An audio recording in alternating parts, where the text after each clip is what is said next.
जिन पतियों के ऊपर 498 ए का केस चल रहा है, जो अब नए कानून बीएनएस में 85 में आएगा। तो अगर इस तरीके का केस चल रहा है या डोमेस्टिक वायलेंस का केस चल रहा है जिन पतियों के ऊपर, अगर इस तरीके की कानूनी प्रक्रिया में आप चल रहे हैं, तो केस अगर चल रहा तो केस को आप ख़त्म किस प्रकार से करवा सकते हैं। तो इसके लिए कुछ 5 डॉक्यूमेंट हैं जो बहुत ही ज़रूरी होते हैं। यदि आप इनको बनवा लेते हैं तो बिल्कुल आपको केस ख़त्म करवाने में आसानी होगी। तो वो डॉक्यूमेंट के बारे में आज हम डिस्कस करेंगे। क्योंकि पहले जो पुराना कानून था दोस्तों, उसमें अलग धाराएं थी। जो जैसे आईपीसी पहले बोलते थे कानून को, इंडियन पिनल कोड। तो उसके लिए अगर जो धारा थी 498 ए थी, जो अब बीएनएस 85 हो गई है।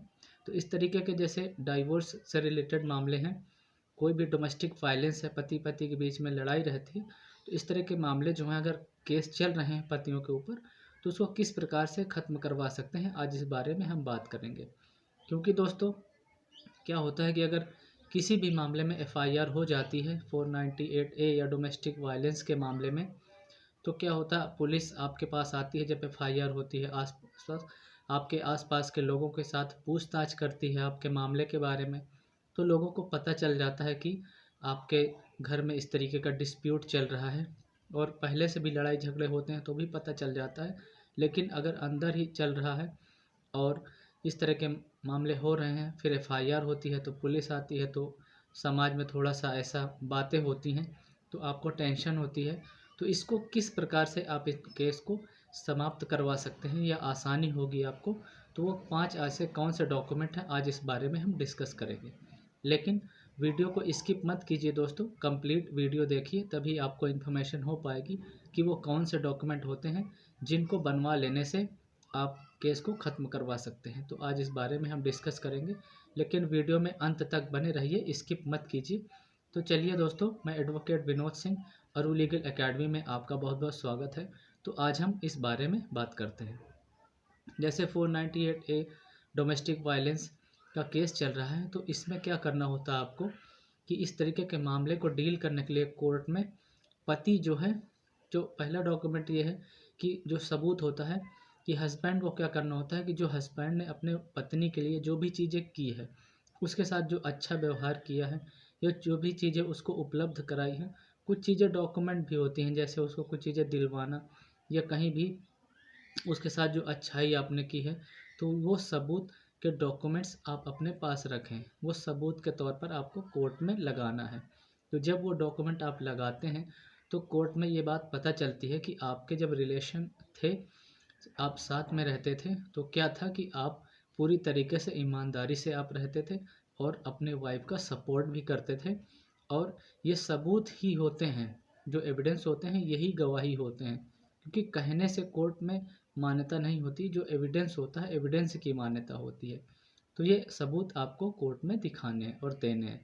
सेकेंड डॉक्यूमेंट है कि जो पत्नी जैसे वाइफ है, उसने जो आपके साथ मिसबिहेव किया या जो भी गलतियां की, तो उनको एविडेंस के तौर पर आप कोर्ट में रख सकते हैं। तो इससे ये पता चलेगा कि जो पत्नी है वो किस प्रकार से आपके साथ ठीक प्रकार से बर्ताव नहीं करती थी। तो इस तरीके का यदि एविडेंस या कोई डॉक्यूमेंट आप कोर्ट में देते हैं, तो जो कोर्ट में केस को समाप्त करवा सकते हैं। तो इसमें आपको आसानी मिलती है, क्योंकि एविडेंस की ही मान्यता होती है कोर्ट में दोस्तों। अब थर्ड डॉक्यूमेंट के बारे में बात करेंगे कि इसमें क्या है कि आपकी तरफ से नहीं है डॉक्यूमेंट, ये जब जो वाइफ हैं जब वो केस फाइल करती हैं आपके खिलाफ में, तो इसमें क्या होता है, कुछ वो जो कारण बताती हैं, जो एफआईआर करती हैं, तो एफआईआर क्या होता है कि पत्नी की तरफ से बिना रीज़न के भी कई बार एफआईआर करवा दी जाती है। कुछ झूठे मामले भी होते हैं, एलिगेशन, कोई भी ठोस सबूत नहीं होता, लेकिन एलिगेशन लगा दिए जाते हैं। तो इसमें क्या होता है कि जो आपको एफआईआर हुई है उससे निकालना है, जो चीज़ें एफआईआर उनमें लिखवाई हैं कि वो मारपीट आपके साथ करते हैं या जो भी चीज़ें करते हैं, उसमें से आपको एविडेंस निकालना है और उनको कोर्ट में बोलना है कि जो आपने बात रखी है इसका एविडेंस दीजिए। क्योंकि उन्होंने एफआईआर तो करवा दी, लेकिन उनके पास एविडेंस नहीं होगा इस बात का कि जो उन्होंने आपके ऊपर एलिगेशन लगाए हैं। तो ये सबूत की आप डिमांड करेंगे। फोर्थ डॉक्यूमेंट ये है कि यदि पत्नी ने जैसे एफआईआर करवाई है, जिस मामले में जैसे मारपीट का एलिगेशन लगाया है या अन्य घटना का कोई जिक्र किया है, तो उनसे मांग करिए। एक्चुअल में क्या होता है कि डेट और टाइम या घटना का जिक्र नहीं होता, सिर्फ एफआईआर लिखवा दी जाती है। उसमें ठीक प्रकार से तथ्य प्रस्तुत नहीं किए जाते पत्नी की तरफ से। तो आप कोर्ट में ये डिमांड मांग कर सकते हैं, कोर्ट को बता सकते हैं, कोर्ट से रिक्वेस्ट कर सकते हैं कि पत्नी ने अगर एलिगेशन लगाया है कि मैंने मारपीट की है, तो किस डेट को की है, किस टाइम पे की है, घटना क्या था, किस प्रकार से मैंने उनको नुकसान पहुंचाया है, तो इसका एविडेंस भी वो दें। तो वो उन्हीं की बातों में एविडेंस की मांग करना है, कोर्ट से रिक्वेस्ट करनी है। तो अगर मामला झूठा है, ठीक प्रकार से नहीं है जैसे उन्होंने एफआईआर करवाई है, तो यहाँ से भी आधार कोर्ट देखेगी कि जो एलिगेशन लगाए गए हैं उसमें कोई भी तथ्यपूर्ण बात नहीं है, झूठे मामले में इस तरीके की एफआईआर करवाई गई है। तो इससे केस को ख़त्म करवाने में आपको आसानी होगी दोस्तों।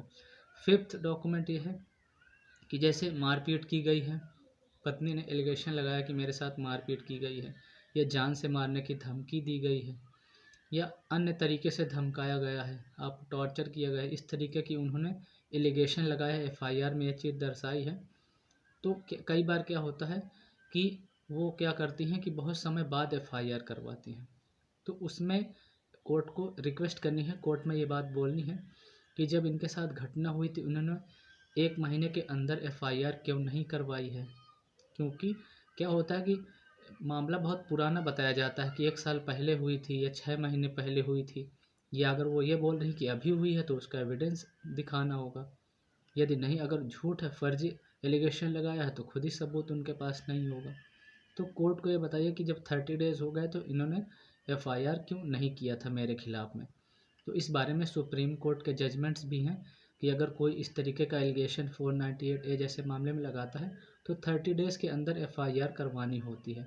अगर नहीं है तो आप सुप्रीम कोर्ट के जजमेंट लगाकर केस को ख़त्म करवा सकते हैं या केस को ख़त्म करने की कोर्ट से रिक्वेस्ट कर सकते हैं कि मामले में सत्यता नहीं है। दोस्तों, उम्मीद करता हूँ जो भी इन्फॉर्मेशन मैंने आपको दी है आपको ज़रूर पसंद आएगी। अगर जानकारी अच्छी लगी है दोस्तों तो लाइक कर दीजिए वीडियो को और चैनल को सब्सक्राइब करके बेल आइकन प्रेस कर लीजिए और वीडियो को ज़्यादा से ज़्यादा लोगों के पास शेयर कर दीजिए जिस प्लेटफॉर्म पे भी आप मौजूद हैं। तो चलिए मिलते हैं नेक्स्ट वीडियो में, आज के लिए इतना ही। Thank you so much watching for this video. Stay connected. जय हिंद एंड जय भारत दोस्तों।